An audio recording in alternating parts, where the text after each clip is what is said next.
What's going on, everyone? Welcome to the channel. Today we are going to learn how to draw the arms in different poses. So let's get into it.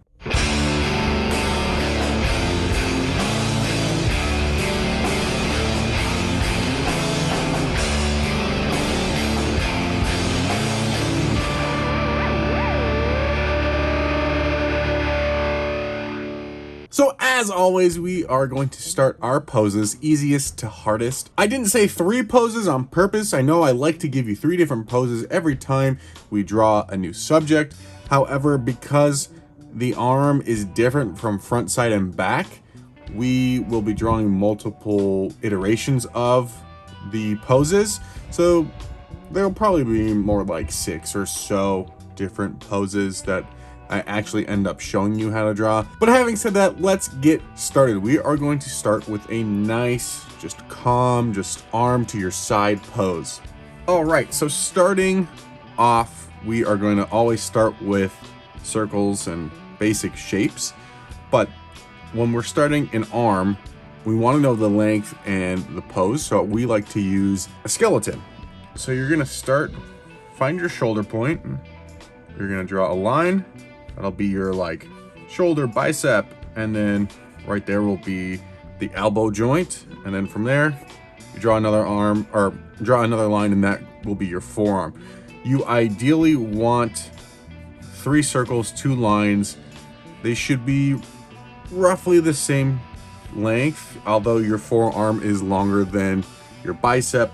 But good rule of thumb when drawing is that you tend to have the same amount of space when it's wrist to elbow and then elbow to shoulder. It's about this equidistance, but again, everyone's different. You can make that judgment call yourself. We are not going to be drawing the hands in any of these poses, but it is always good to know where your hand starts. So that's why we have this ball down there.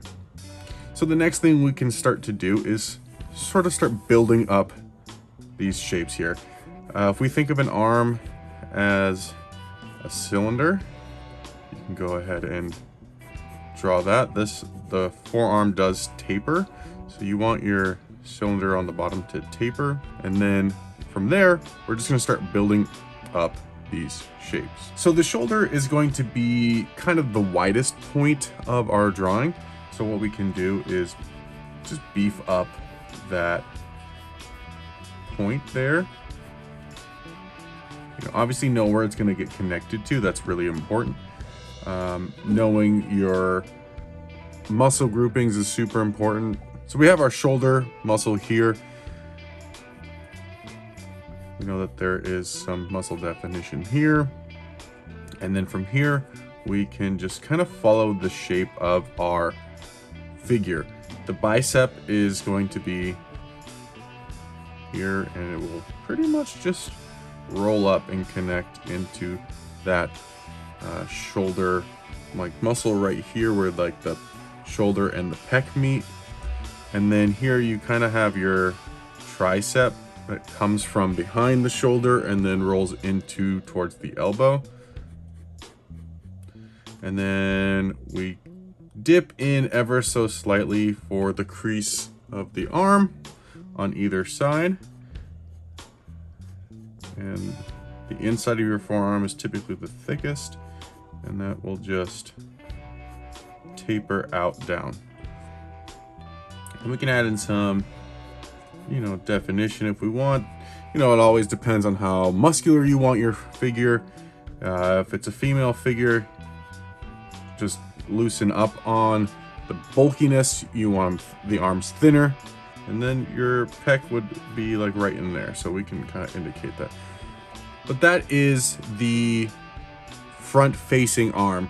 It's going to be the most simple pose. It's just a natural, relaxed, nothing happening, no flexing, nothing. Let me take my 6B pencil here and just clean up these lines. Now we're going to do the back side of the same pose.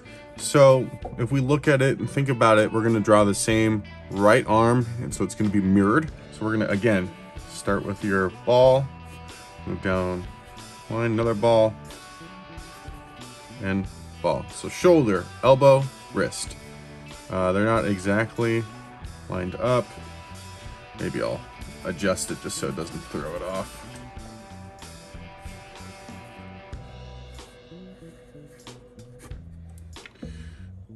Now, essentially, we're going to be doing the same thing. We're going to start with our cylinder. Again, cylinder that tapers. There's nothing different here. The thing that comes into play with something that's different is the shaping of the muscles. So let's start with our shoulder. And this is the part where we need to start switching up our muscle groups. So shoulder comes there.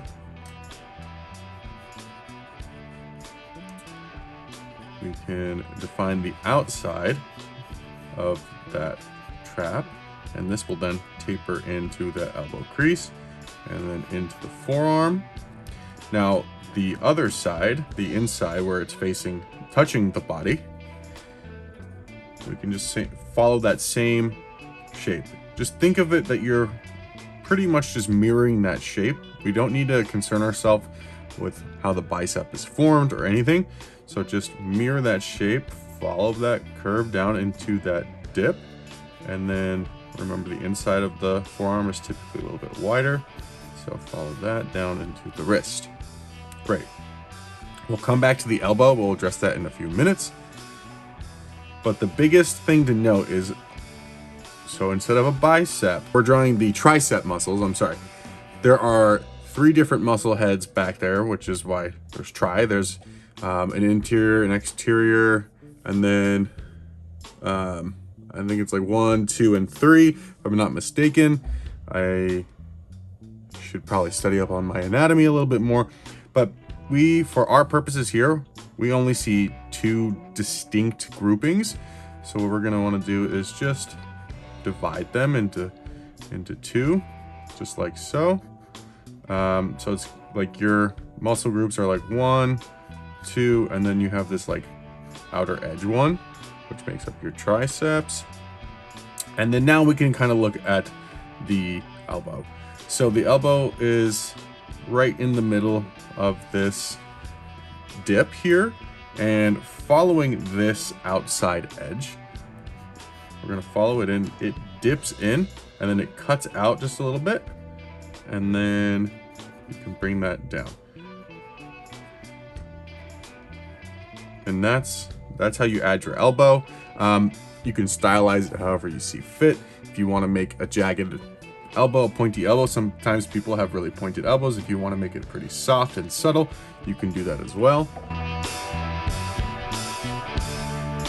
And there is the reverse of our relaxed arm.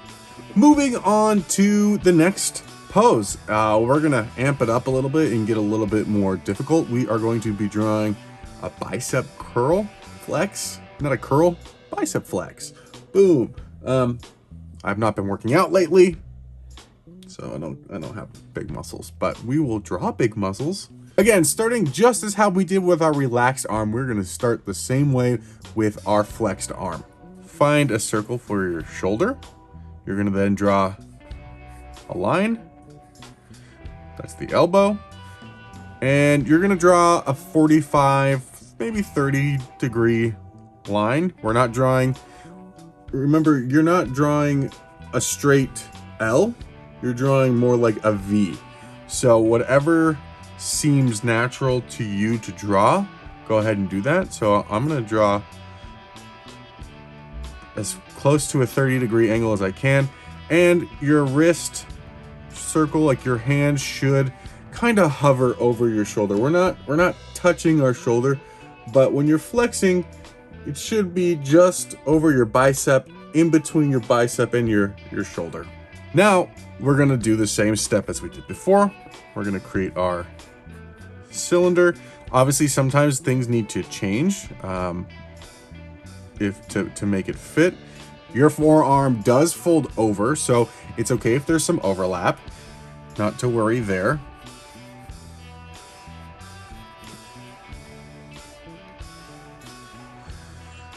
And again, Same concept as before.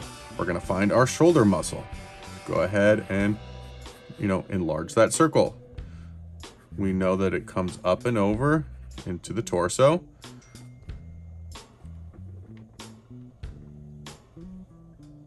And then the bicep, because it's flexed, we have a higher peak. The muscle is in contraction. And then, honestly, actually, I want to move this ever so slightly. So bicep is in contraction. I want that to come up a little bit here.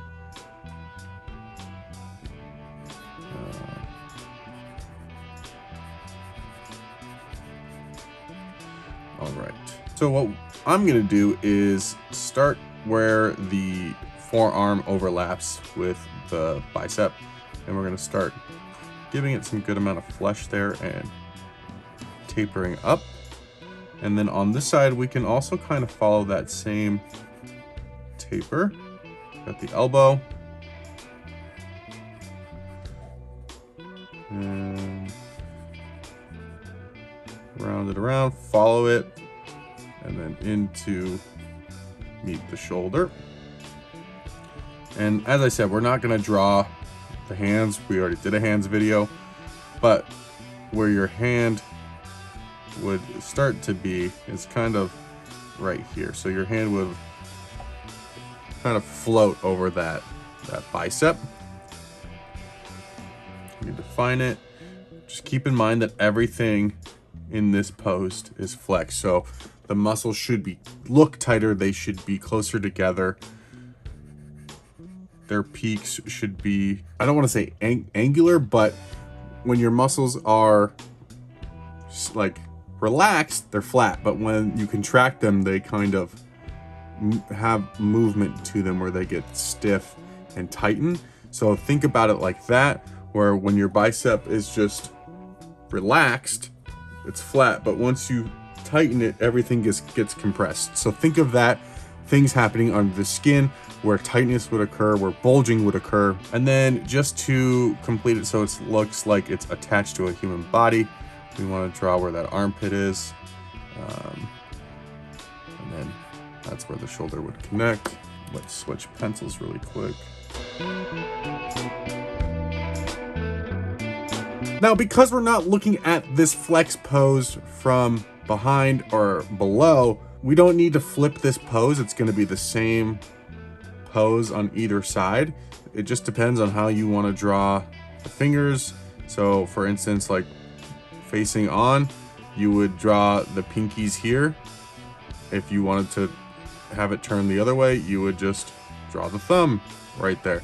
So that all depends. Obviously, the way the back is, if you wanted to draw into the pecs, that's all the same with this posing. The only difference would be if like you're flexing up this way and you're seeing underneath, but we're not getting into that.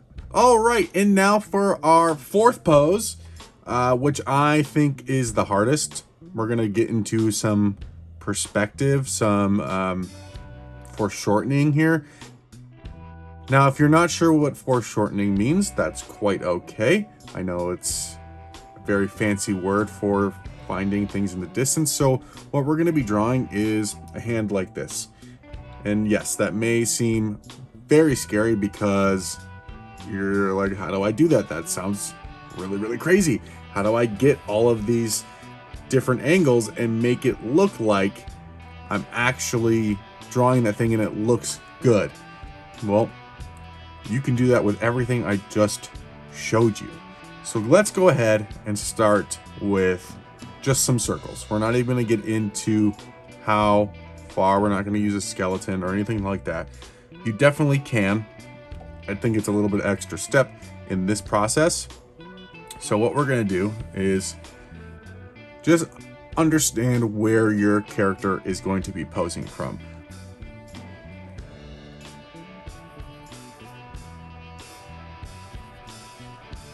You have your shoulder, your bicep, forearm, and hand. Now, how you get to the end result is just all preference. Sometimes I like to set up the hand first. Again, we're not drawing hands, but for the purpose of this, I'm just going to set up a hand. Now we know the angle in which we're trying to go. So we're kind of off on the side. We're not directly head on here. Now we're just gonna follow these shapes here. We know we need to get to our shoulder. Now we know the bicep. We can think of it as an action pose. It's not necessarily flexing. I mean, even if you're punching, you're not flexing here. So we just need to show the shape of that bicep. We'll probably have some tricep definition. You'll see your elbow. And then we just think of this coming up and into the forearm and meeting where that wrist would be. So bicep curl in, forearm out like that.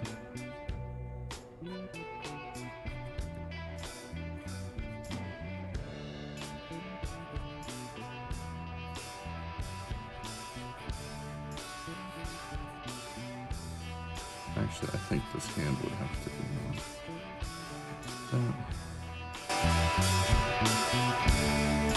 Foreshortening is very confusing. It is definitely not easy. It takes a lot of practice. Again, we can try it any sort of way. So let's just say we're coming just straight dead on. We want to show that our character is going to punch. So there's our fist. Now, behind it, you probably wouldn't even see anything but the bicep and the shoulder. So just think of where that positioning would be. So if you think about it, you have your forearm and then your bicep that's a little bit bulkier, and then your shoulder that's much bulkier. So think about it in stages, like where these things would be. We have our fist, we know that. We've established our fist. Our fist is probably hiding our forearm for the most part, but let's say you can see it just ever so slightly. And then you can see your bicep. And then you got your shoulder. That is connecting into your body.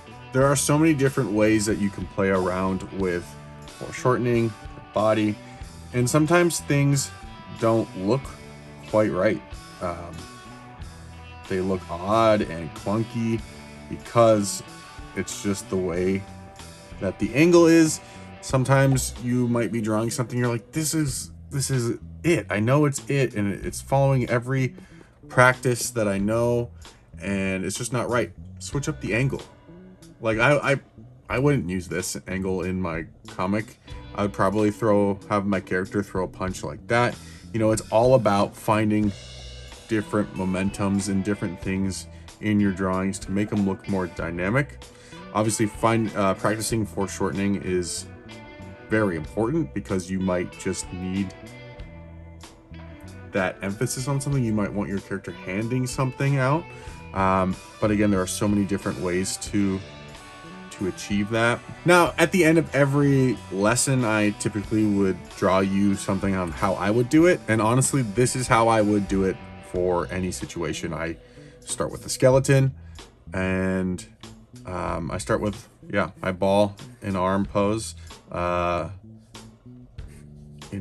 then from there, I just figure out, so I know that the arm is kind of like that. And let's say I want the hand, and maybe the hand is like giving something, so I know the motion of what's going on.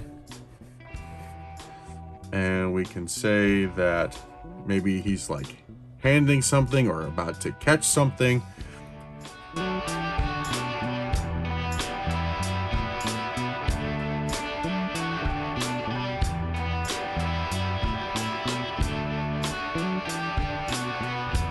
Oops, I guess the thumb would be on this side.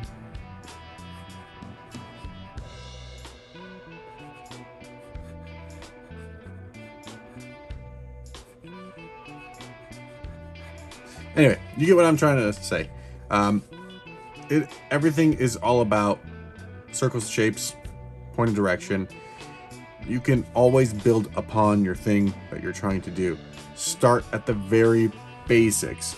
Always start at the most basic fundamentals, and you can build upon it.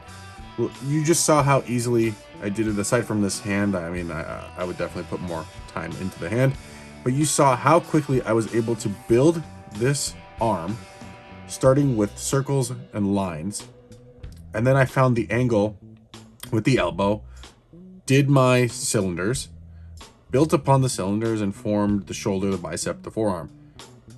That's it. That's all you need for any pose. Someone reaching for something, anything, you can achieve it doing just that. There's no reason why you can't achieve the poses and the things that you're trying to achieve by not using the basic fundamentals. If you're feeling stuck and you're not sure why your pose isn't doing what you really want it to do, check your fundamentals. What were you doing at the beginning of the process that is causing you to get stuck? Always look back at it. Where did my circles and lines end up, and how did I build upon them? Take a scrap piece of paper, copy what you're doing. If you're needing the help, get a reference photo, print it out, draw circles and lines over the top of someone flexing or the way that they have their arm. You can take a figure and draw circles and lines and cylinders and squares and anything you need on top of, like, let's say a bodybuilder. You print out a picture of a bodybuilder. You can do that. That's actually a great idea because you can see the different positionings of the arm, how the muscles fold and move. It's a great practice because then you can really break it down from real life and see how things move and mold and contract. Thank you for joining me on today's lesson. I hope this taught you something. Just remember to always keep practicing, never give up on your drawing, and when you need to, come back to your fundamentals. If you truly get stuck on something, please drop a comment below. I will help you out as best as I can. I hope you are continuing drawing. As I said, don't give up, just keep practicing, just keep going through it. You're never gonna get it right on the first try. It's all about practice, repetitions, and doing over and over again. So fill up those sketchbooks, keep trying, try different things, try different poses, different methods of getting there, and eventually drawing anything will become second nature to you. But you just have to remember those fundamentals. So keep up on practicing, and I will see you right back here in 2 weeks for the next Tutorial Tuesday. Bye, guys.